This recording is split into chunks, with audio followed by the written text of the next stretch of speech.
This is African historian and author Emmanuel Kulu Jr. from Buffalo, New York, representing iBlackPharaoh.com, and I am with Us People podcast with Savia Rocks.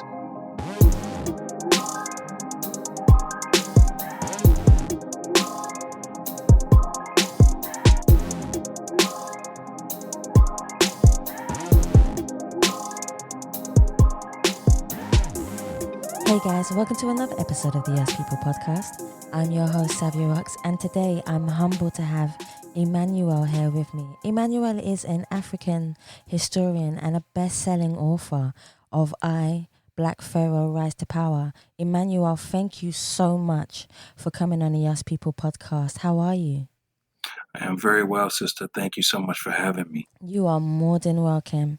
Thank you so much. So my first question for you, and I love asking this question because it gives me a history of who you are as an individual. Emmanuel, can you tell me a little bit about where you were brought up and what was your background, but how that influenced you to be the person who you are today? Well, yeah, just a little bit about myself. My father is from Cameroon in Africa, just below what we call today Nigeria, the Benin state. And my mother is from Chicago. My mother was affiliated with, she's affiliated with with many different movements, anti-racist movements, civil rights movements, as well, even affiliated with the Black Panthers. So I had a really pro-Black mother, and I had an African father. So that was like the origins of my family when my mom and my dad linked together. They had six of us. So I have six Wow. brothers and sisters.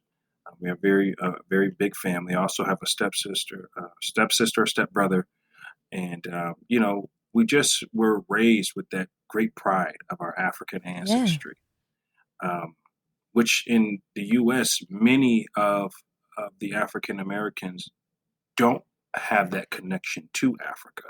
So I was very blessed to have my father to teach me about the great history of antiquities when it comes to ancient Africa, when it comes to African American history. That was my mother. So she was very much of a pro-Black woman who instilled in me the pain that happened in transatlantic slave trade. So I share in both sides of the pain and the joy of our royal ancestry and slavery as well. That's amazing.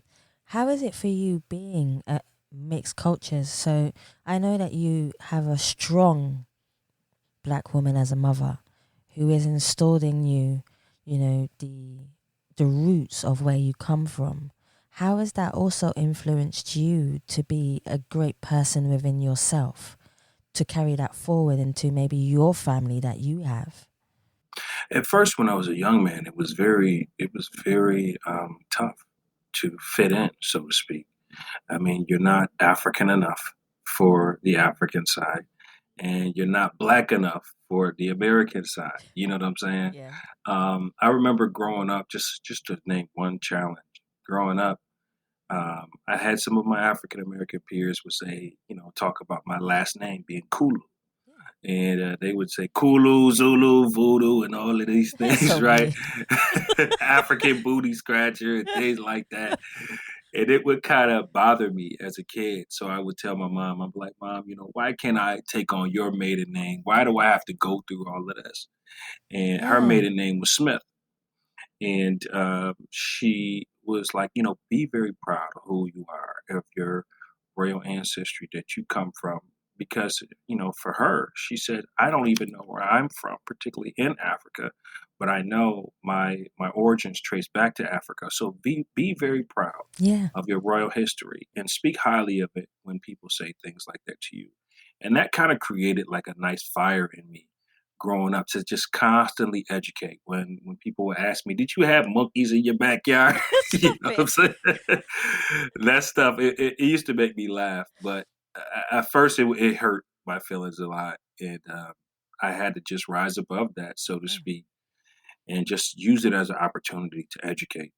So where did your journey, I know that obviously your parents have been such a substantial influence within your life. But where did your journey for you begin? For you to say, I want to be an author, I want to be an historian, and you have so many other things. I do believe as podcasting. You love Mhm, music. You are a naturally gifted person. Where mhm. did your journey begin in all of these areas?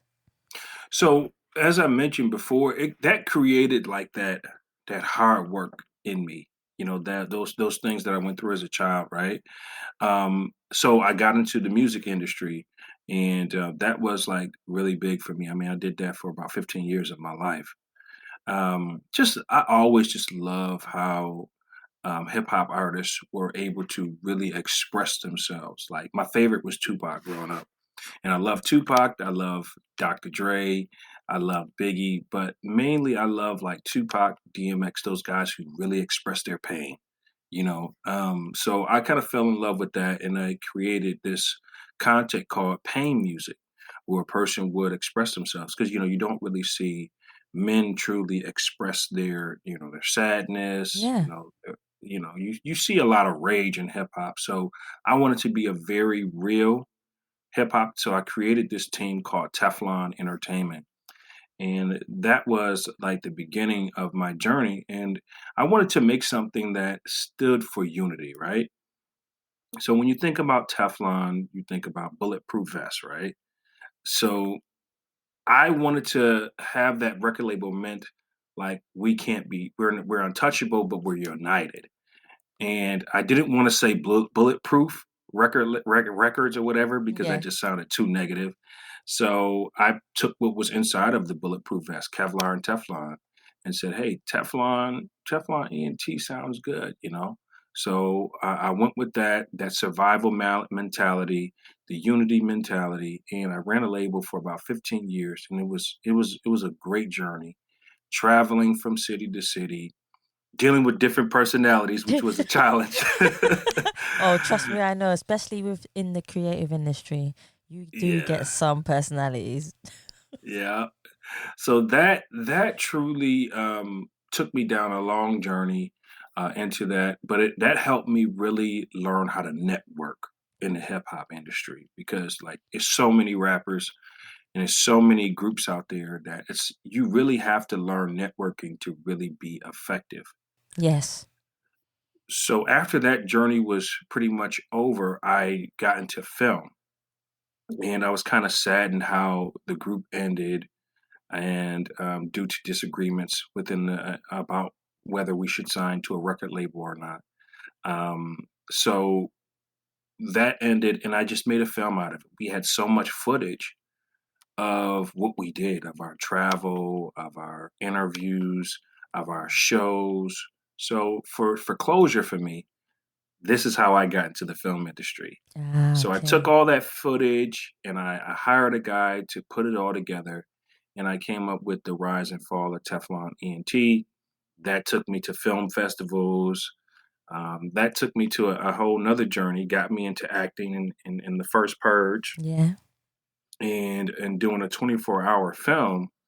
And from there on, that linked me back to my African history when my father got really sick. So when he got sick, I just remember his words saying, you've articulated your way through arts in so many different ways.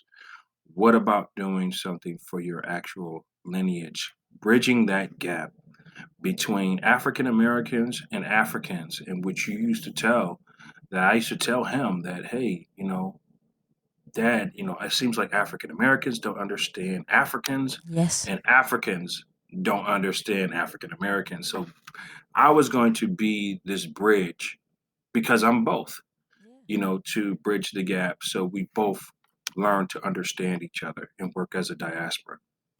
Wow, that's amazing.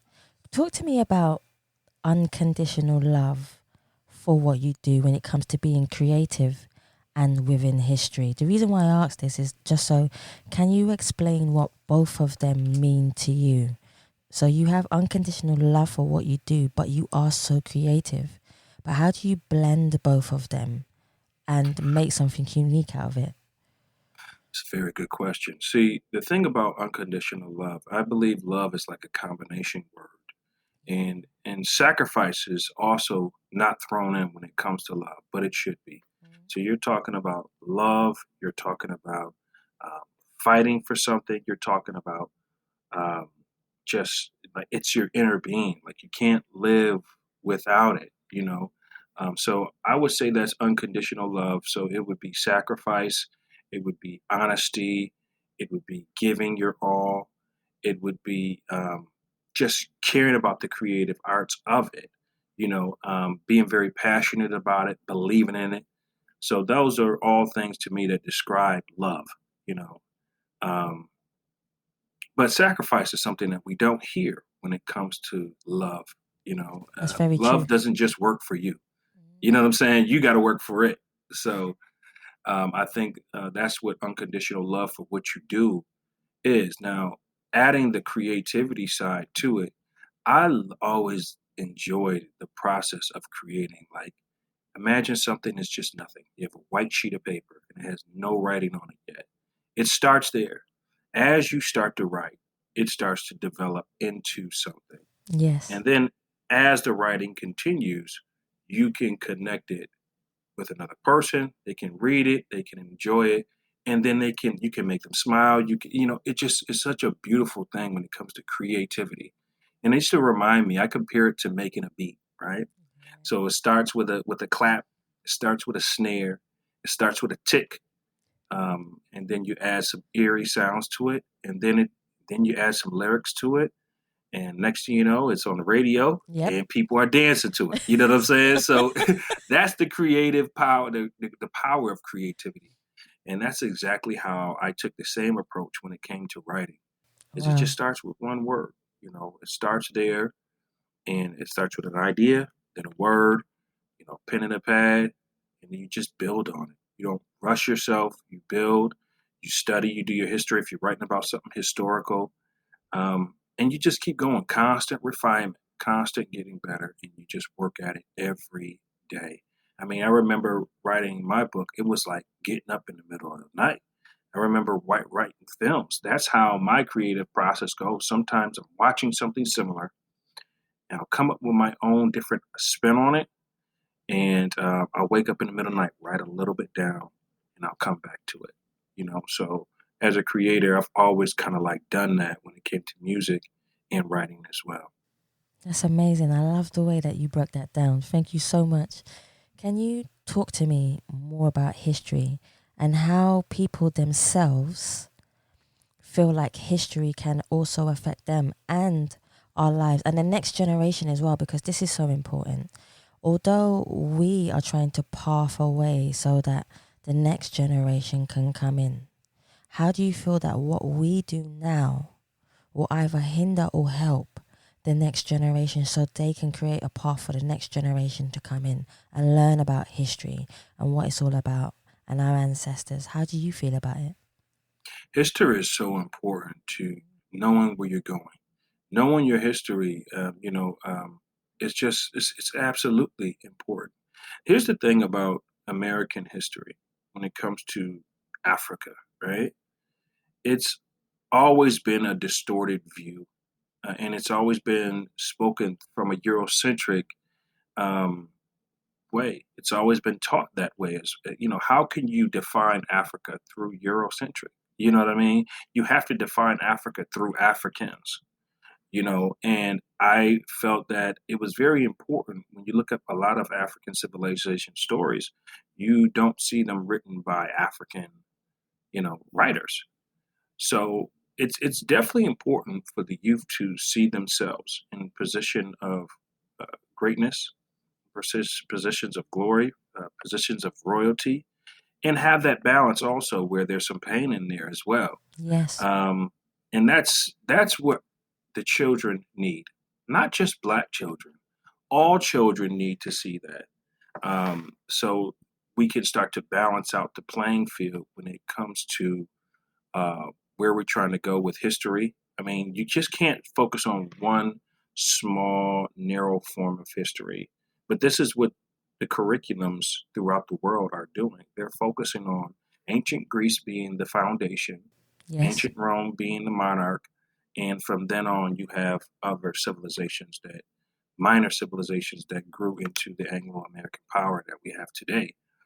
So it's very important to know your history, to know the true lineage, how Africa really affected the entire world.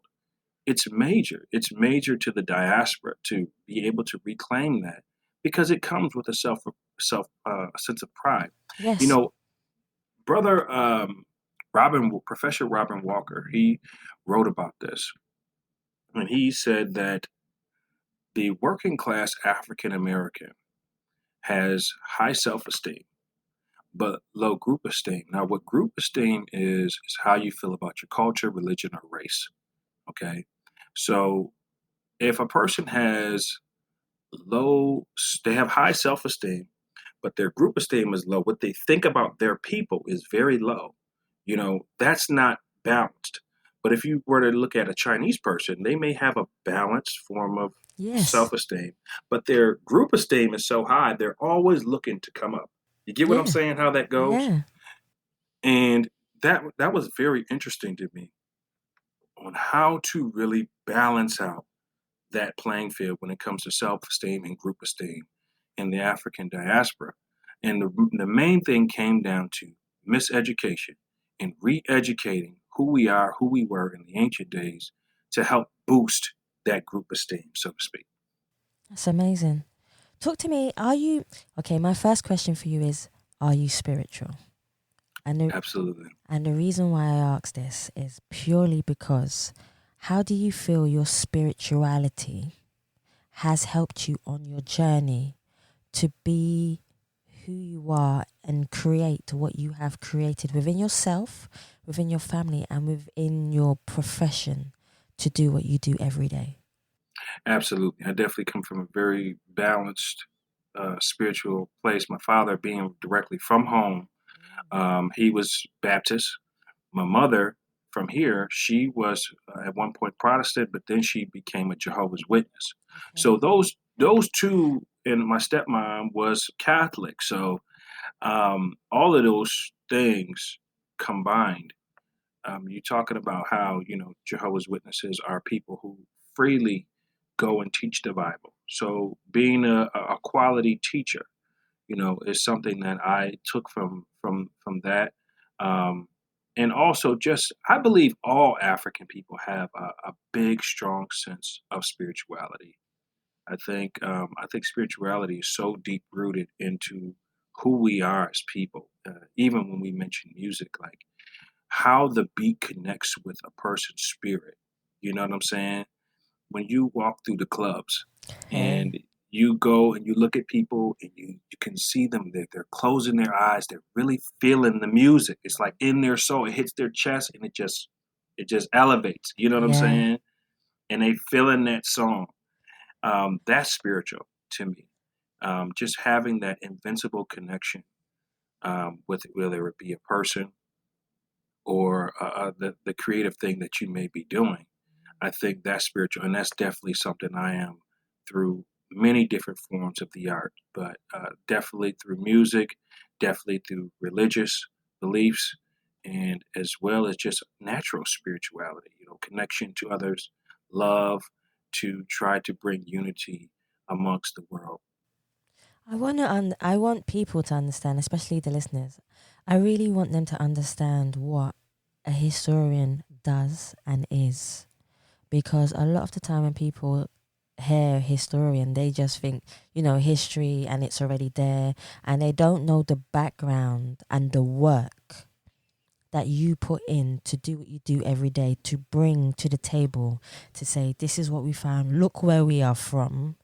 And even if somebody else says, like you say, oh, we are from this and we are like this, no, this is where I have evidence of where we are Right. from. How do you break down for the listeners what you do as an individual and how it is on a daily basis for you? Because it is hectic. It It is. is hectic. How would you break down the process of what you do as a profession?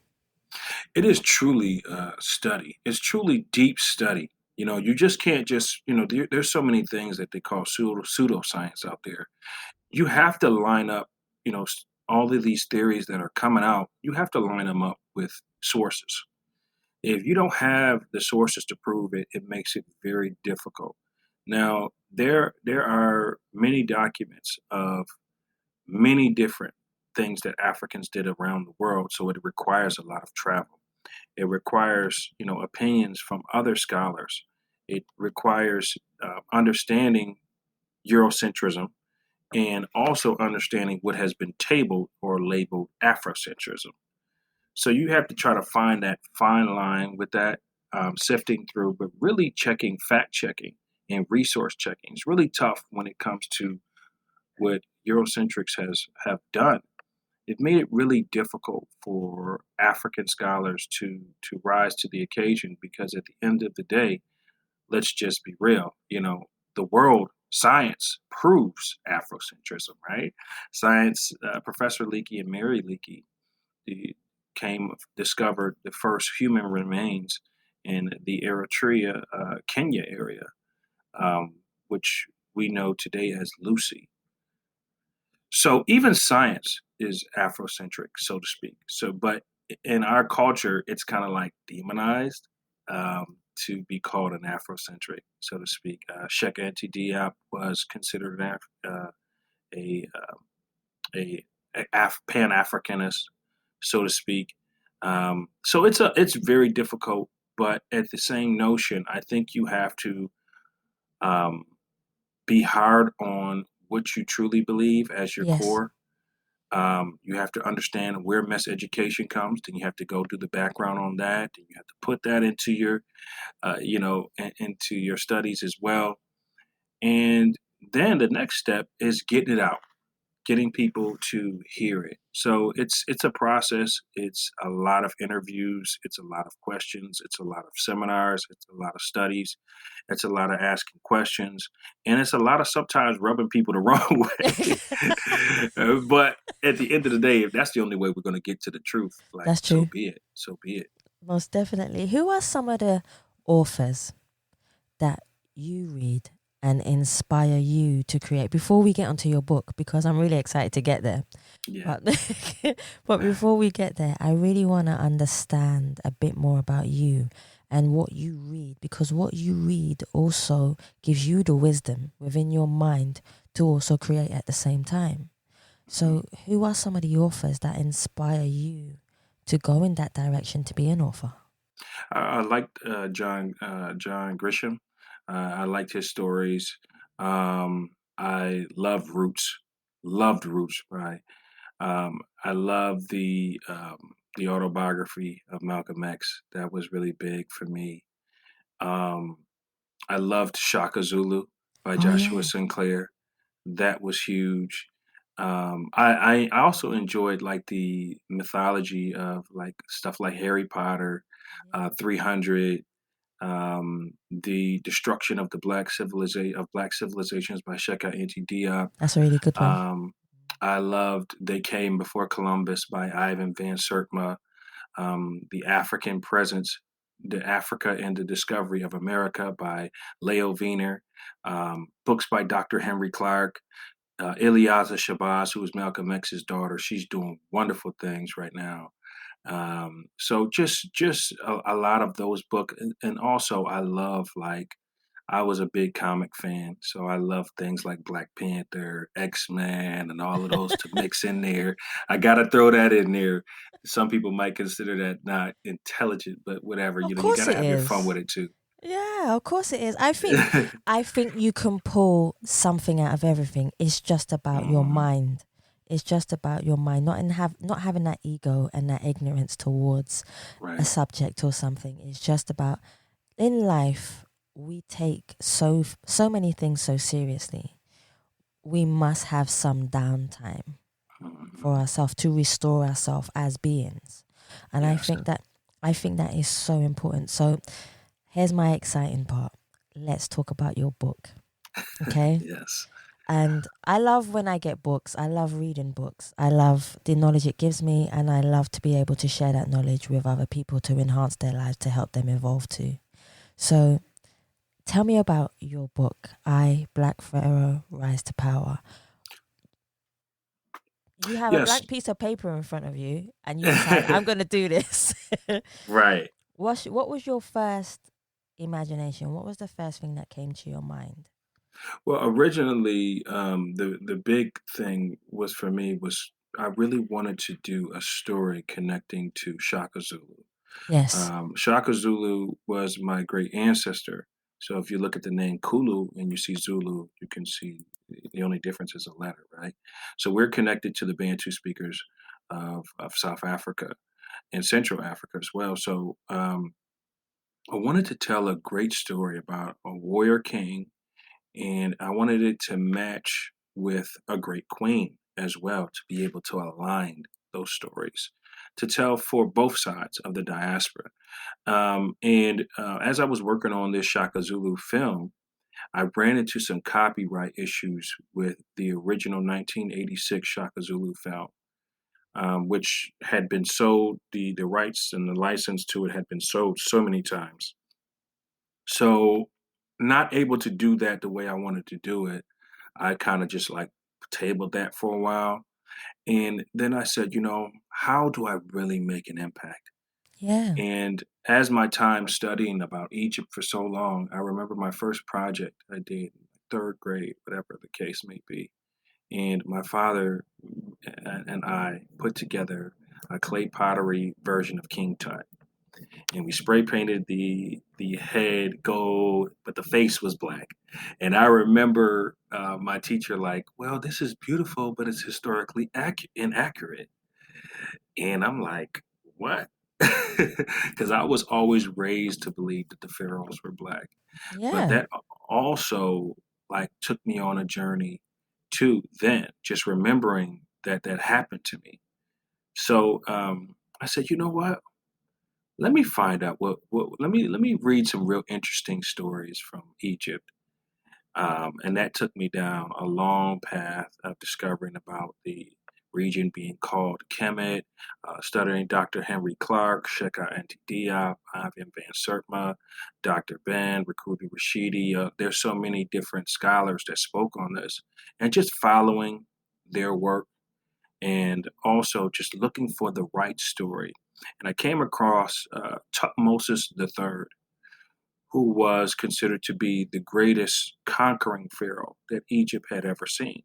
Now, if you compare Tutmosis III to Shaka, Shaka was an expansionist of South Africa. Tutmosis was an expansionist of North Africa, Yes. and they both were African. So I said, you know what? I think I like the story. So as you get into Tutmosis, you learn so much more about his predecessor, his stepmother, Queen Hatshepsut. And this was an African woman who had the longest reign as a woman. When we hear about Egypt, we hear so much about Cleopatra, the mystery of Nefertiti, but we don't hear about Hatshepsut. Now, this was a woman who ruled 20 to 25 years. So, at absolute power.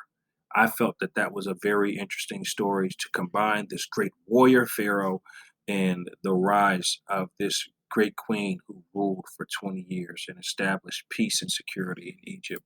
So I used all my resources and I put together a historical fiction, I Black Pharaoh Rise to Power. And when we decided to find the right person for the cover, we really wanted to portray that strong African look, you know. Yeah. So we took a Sudanese brother and we utilized him to represent the pharaoh. And if you know Sudan and Egypt, they're Yeah. very much connected.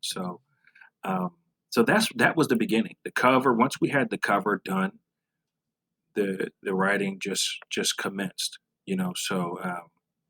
And just went on from there.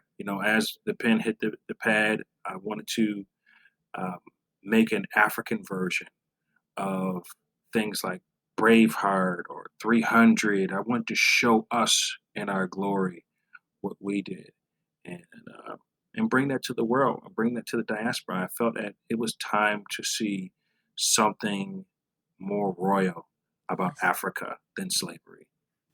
How did you break down all the characters within your book So as you were writing and you're going through each character and you define them to be strong, to be powerful, how did you in your mind say, okay, this character is going to be like this? Because writing is not easy. It's something that I believe has to be given as a gift to you, or you either have to work extremely hard to nurture that gift. But when you were writing the book, how did you break down each character to say that you were happy with it? Well, historically, I know this is labeled as historical fiction, but I really want to capture the personality of the main characters. Tutmosis the third is conqueror. What makes you a conqueror, right? What makes you want to expand your kingdom beyond your normal lands? Yeah. So I had to tap into that for what makes a man just want to grow. Sometimes it's some sort of childhood pain. Um, Sometime, other times, it was just something that was just passed down from line to line. And really, and same thing with Hatshepsut is to figure out how did this queen rise to power in a world dominated by men in a misogynist, world, so to Yeah. speak. Obviously, it took some resistance from this African woman to do that. So defining the two main characters was very, very important in Yes. establishing the created characters. Um, so yeah, I think once you have those main characters defined based off of a historical standpoint, some of the things they said throughout inscriptions, one of the things that Hatshepsut said in one of the Egyptian inscriptions, she said, I have raised up what was destroyed by the Asiatics." Yeah. And when she said that, that is something that's a proud woman right there. She's letting you know, like, I have raised up Egypt. I have brought it back to world dominance. So I'm here. This is what she mentioned about herself. So just little characteristics like that, you want to that's a part of her personality, and you just expand on that proud mentality that this queen Hatshepsut had, as well as Tutmos. As you look at some of his inscriptions, very similar, as in a very proud speech of who he was and what he thought of his people, and how his view was on the rest of the world. So you can take that and you morph that into what this person was like, whether he was egotistical or whether he was humble, whether he met a situation that he was humble. You use your own creative mind to try to figure that out. How do you feel that, as a man, from a man's point of view, how do you feel that women feel knowing that a woman was in charge? And how do you think that helps women today? Because the most beautiful thing about life and change is that more and more women are becoming the forefront of being able to empower other women to do great things. But from a man's point of view, and this is so important, how do you feel that women are conquering and changing the world and helping men to also evolve to do better? It's very key to even the world today is still some more than likely the same as it was in those days, just Yeah. kind of like worded different, right? It's Yeah. still a misogynistic world, to male dominated, so to speak. But it's very important. Just like it's important for Africans of the diaspora to connect with ancient African history, it's very important for women to connect with their royal history. African women were the first women to rule. Let's get that very clear. When we hear about Black women all over the diaspora, we hear about this strength, right? We hear about how strong the things that they have endured, and you know, just being that strong woman that's not gonna take no crap. You know what I'm saying? They go, you know. But why? Why are Black women considered that way? Well, Black women had to be strong in order to hold these positions of royalty in worlds that were not dominated by women. They were dominated by men. So obviously, to stand out for women like Queen Imani Reyes, Queen Hatshepsut, Ya Ashantiwe, Queen Nandi. I mean, we go from North Africa to South Africa with some Queen Amina, um, Queen of Sheba, all of these great women who did remarkable things throughout the world. It's very notable to notice that they were all African before any women liberation movements occurred, that they were doing um, monumental things to shape the world that we see today. So the woman's role is so important when it comes to history. And it's history that you would never know if you don't really research it. But that also like really contributes to the strength of African women. You know, if once a African woman discovers that she was the original Amazon woman, she was the original Wonder Woman, once you connect to that, it just creates that power, it creates that strength, it creates that will to go on. So it's very important to know that great history in order to reclaim it and know where you're going in the future. If there was one question that people don't normally ask you, Emmanuel, that you feel that you should be asked or want to be asked, that people rarely ask you, what would that question be? How does African history connect with the entire world? I think that is something that's very, very important. When I That's a do a good lot of my question. seminars, I think, again, science proves, right, that life started in Africa, according to science, right? So that means that all people share in Africa. So it's going to take a collective human society to really come to the conclusion that we all have somewhat degraded Africa and we have to give back to the motherland and restore its true historical qualities. So that's one of the main questions I would say is African history belongs to everyone because African history is history. It's all of our history. So I think that is a very key question to ask for anyone. And that's what I always try to throw out there is to push forward the unity and coming together to restore the truth to African antiquity. What are you most curious about as a historian, as a publisher, as a music lover, importantly, and also as you do so many things as a podcaster. Hmm. You have so many things under your belt. As I Right. look on my list, I'm like, whoa. But because you do so much, Emmanuel, what are you next, or even within what you do, most curious about doing? I've always just like envisioning what were people doing in those days that we consider today to be primitive. But you look at like pyramid building, right? The big question is how those things were done. You know, I Yeah. mean, aligned with the stars. You know, just great artifacts that were done throughout ancient Africa. I love trying to place myself in that time. So I kind of think of it as a historian, you have to kind of live in this time travel mind state where you're thinking about the foods, you're thinking about the smell of the foods, you're thinking about the smell of the air, um, you're thinking about how these individuals interacted with each other, how they spoke, you know, even down to, um, you know, the music that they had. Yeah. What was music used for? And also their interaction with other people.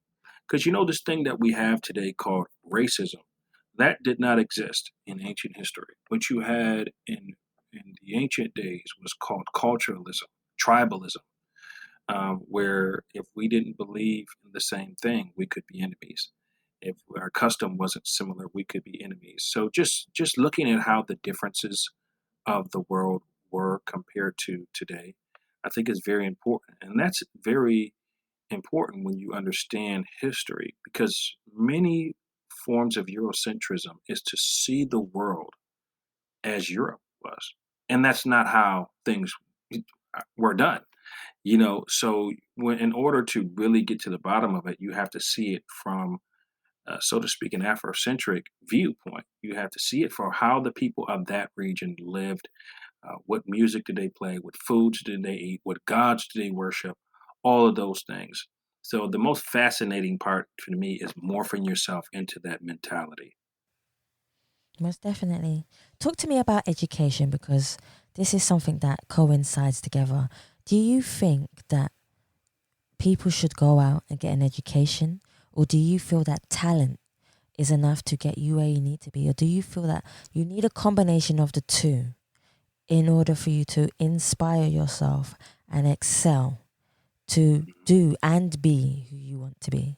Exactly. Combinations is always good, right? Mm-hmm. Combinations. When we mentioned earlier, we mentioned music. We were talking about Yeah, Tupac. What made Tupac so great was combinations. He may not have been the most witty rapper. He may not have been quote unquote the so-called most metaphorical rapper, but his combinations, the fact that he had the passion, the fact that he had his own image, the fact that his mother was a Black Panther, he comes from that civil rights movement because he spoke for the people in his neighborhood. Those combinations like really make you good. And we can go to that. We can go to sports. We could talk Michael Jordan. We can talk LeBron James, guys, or Muhammad Ali, guys that were bigger than the sport they were in, particularly. They were just bigger than that. And that comes from those combinations. So I think combinations is very clear. It's very very cool, because when you think about somebody like Malcolm X, right? He didn't have a high school education as a young man. He went through so much. He went through the street life. He got self-educated. He got educated through the Garveyites. He also got educated through the Nation of Islam. And you know, all of those combinations got put together into one person. Went to prison. All of those things that he went through, he used them as a tool to all of them. He used all of them to teach people, to reach people, and to also bring forth change in the world that he lived in. So combinations is very, very key. You may have a person that's very educated, but has not experienced anything. that's true. That but when you have someone who's educated and has experienced many different things, that's what we call wisdom. And my father defined wisdom as knowledge plus experience. It's a So you wise can man. have knowledge, but if you have no experience to go with your knowledge, you're not particularly going to be wise. And there's more than one way to experience things. I mean, you can experience things through living it yourself. Someone close to you could have lived it, that it resonated with you. Seeing it, hearing about it is another way to experience things. So I think all of those things come into play when it comes to uh, being a combination person, as you mentioned. Definitely. What have you overcome that has changed the way you think and feel about interacting with people? Obviously, when I started this path to to a book about ancient Egypt, came with a lot of it took a lot of tough skin, so to speak, because I mean I got so many racist death threats just for my book cover, displaying the Sudanese man as the pharaoh. I think that kind of shocked the world, and I wanted it to do that because the ancient Egyptians depicted themselves as African. So I think that is the most vital proof that we have of the black origins of ancient Egypt. So that was a challenge for me, dealing with that. Okay, am I doing the right thing? The world is against, a lot of people are against me on this. Even people in Egypt, the Cairo region of Egypt, were against me. Waking up to those messages, seeing that you were slaves, you're trying to steal our history, seeing things like that definitely bothered my spirit for a period of time. But I had great people around me to tell me that Yes. what you're doing is striking people one way or the other. It's convicting people. Continue to do it elegantly, do it intelligently, and don't lash back at these individuals. So taking control of myself, being as courageous as I possibly can be, and taking a stand. When you take a stand against a system of white supremacy, of Yes. Eurocentrism, sometimes you have to take that stand alone in order for others to see what you're doing and say, hmm, he's courageous, but he's continuing this path. He's Yeah, not stopping no matter what's in his way. And then other people start to join in and support. that's true. That's definitely true. What is the best advice you have ever received from somebody, and how has it helped your life to grow? My father always used to say, "Was 400 years of slavery compared to 3,000 years of glory?" And that has really shaped what I think of Africa and the African diaspora. I don't look at just where we are now. I look at where we were. I look at how we fell out of it.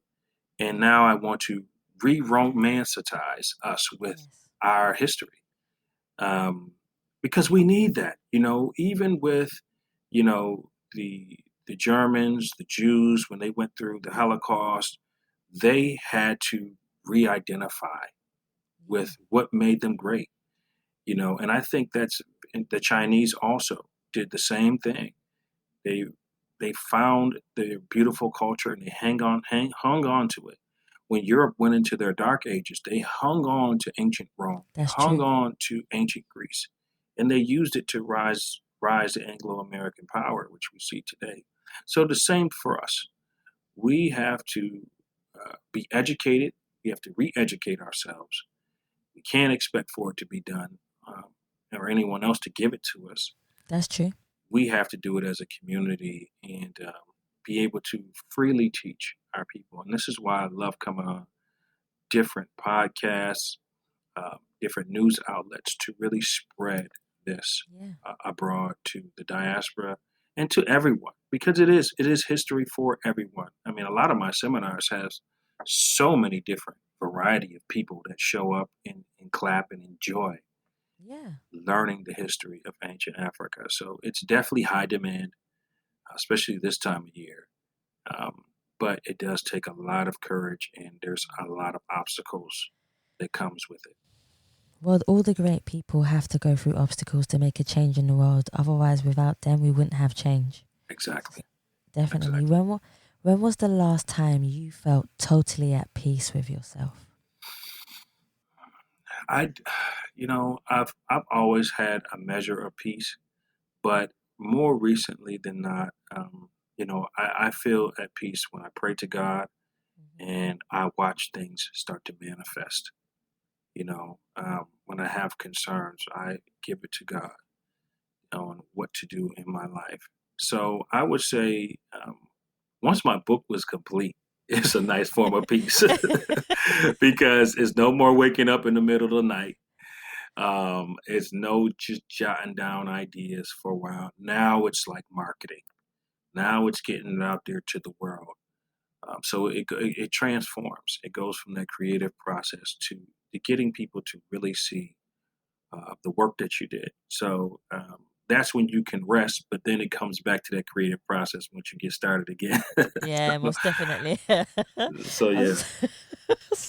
What advice would you give to anybody wanting to go into any of the professions that you are in, or if they want to go into them? How would you give them advice for them to excel, to tell them to not give up, to tell them to keep pushing on? Because there are always times in our life, Emmanuel, where we feel stuck or stagnant, or we feel like we don't have that support to be able to do what we want to do in life.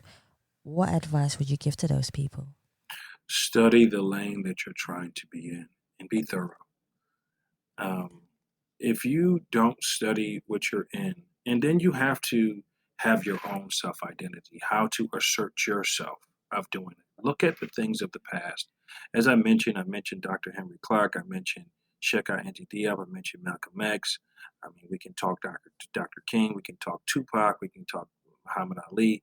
All of these men did courageous, the Rosa Parks, Harriet Tubman. We can go on of all these people, Patrice Lumumba, Kwame Nkrumah, um, Nelson Mandela, Haile Selassie, all of these different men who did things and had to go through things to get to where they are. So look to those quote unquote ancestors for what they did throughout their history and their approach. where they went well at and where they went wrong at, and then try to bring forth your personality through a similar lane to rise up. So that's what I do. I think sometimes people, when they are studying, they take on the mindset of the person they're studying. It's very, very you have to draw a line with that. You have to know who you are. I'm not Malcolm X. I can't do what Malcolm X did. I can only do what I can do to push forward a similar agenda. So you have to know who you are, and you also have to know what the goal is. And you can't give up. You cannot give up once you believe something in your heart.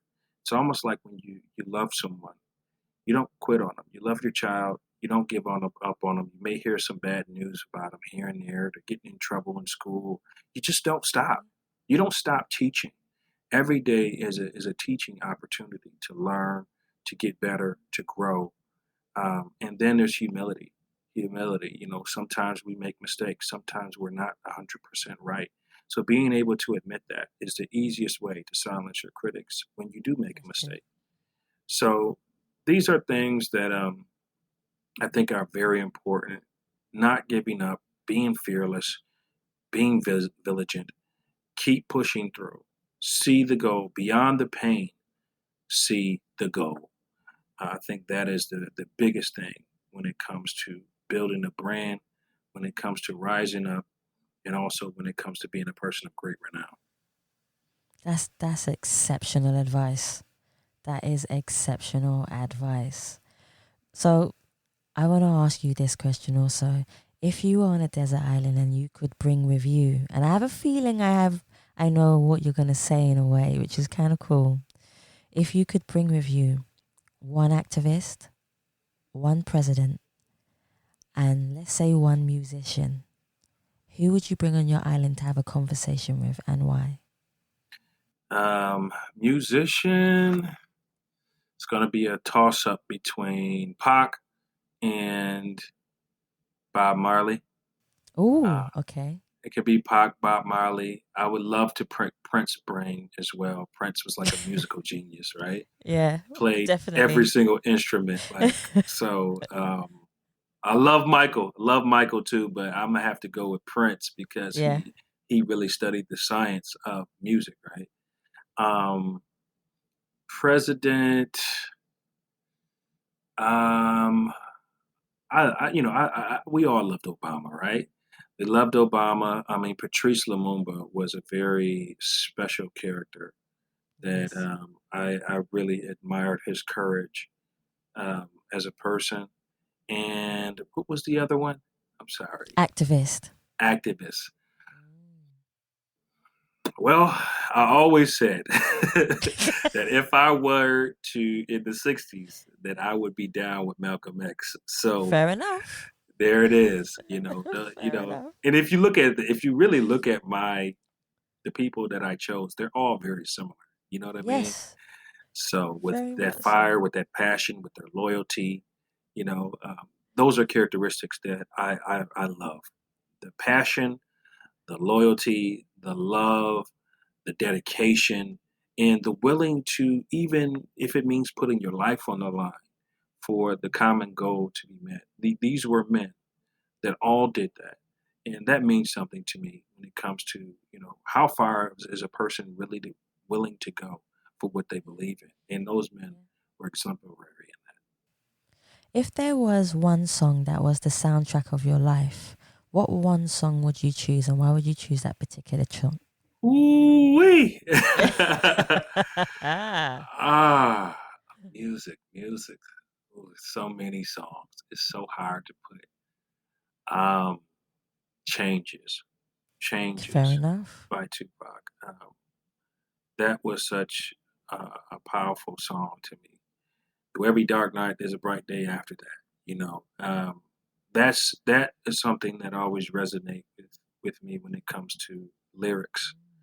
That song, talks about a lot of issues that African Americans are facing, that Africans are facing throughout the diaspora. Yeah.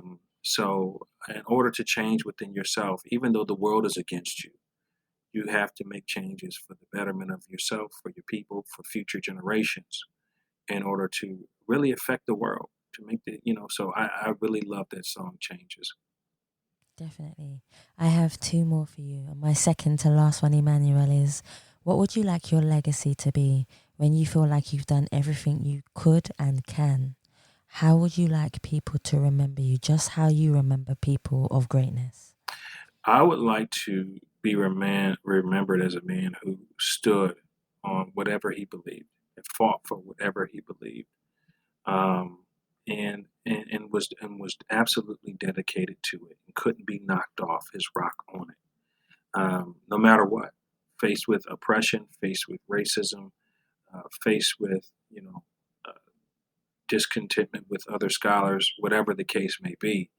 Um, I stood for truth. That is something that I would like to be remembered as a man who was fearless, as a man who triumphed, as a man who was willing to go through whatever it took to overall better and further my people. I love that.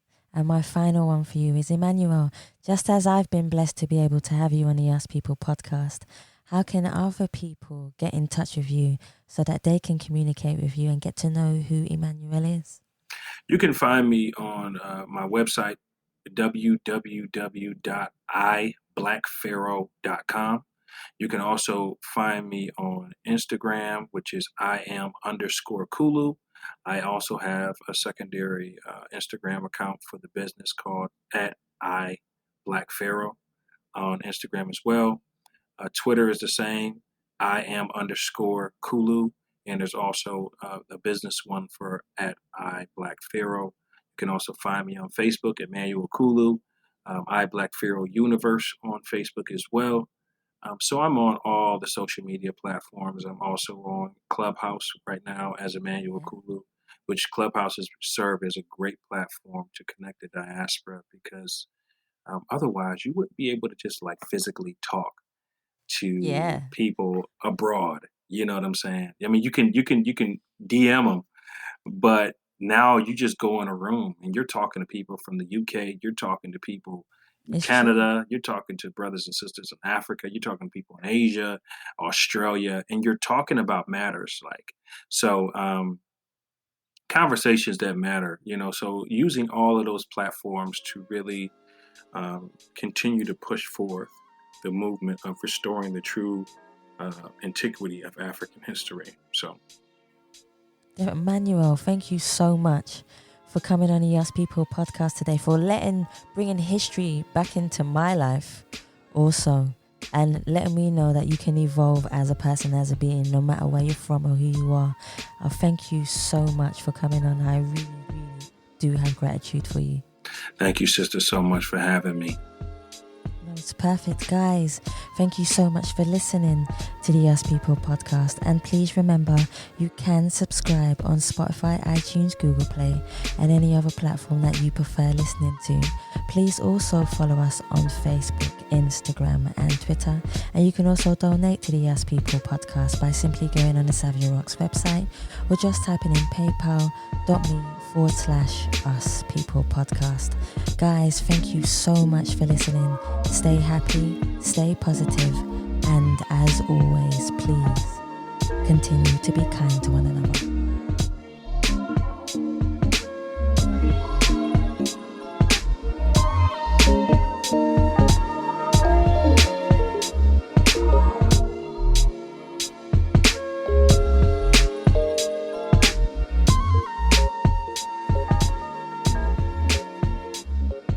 As soon as I hear us, and I know it's about us, we will cross paths soon. All right. Ashe. When we say in Cameroon, when we say in the Yoruba people, they say Ashe, which means so be it. So let it be. Yeah. Ashe, so be it. All right. Have a blessed one, sister.